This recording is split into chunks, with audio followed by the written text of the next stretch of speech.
Good morning. Good morning. It is a blessing and a privilege to be with you all this morning. For those of you who have not met me, my name is Andrew Murakami. I've been serving as Willow's lead pastor, as both interim and now as a permanent pastor for a little over a year now. And I have so enjoyed my time here in Willow so far. And I wanted to thank your pastors and all of you for making me feel so welcome and helping in the transition and allowing me to begin serving alongside all of you. I am so thankful what God has done in our churches and in the town of Willow, and I look forward to what God has in store for all of us in the future.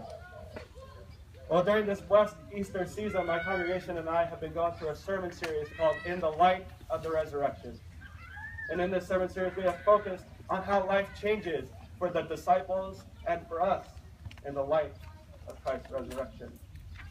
You see, in the wake of Christ's death, the disciples all dealt with fear, with doubt, and uncertainty about the future.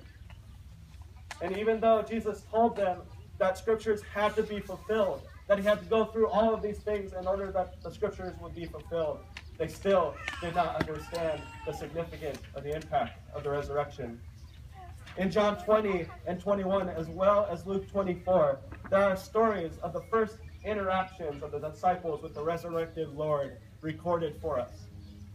In stories about Mary Magdalene, about the disciple Thomas, Peter, and the disciples on the road to Emmaus. All of these stories give us insight on how we, as modern-day followers of Jesus Christ, should live in the light of the resurrection. Our sermon for this morning, if you haven't already got it, is In the Light of the Resurrection from John 20, 21, and Luke 24. And our first story for this morning comes from Mary Magdalene.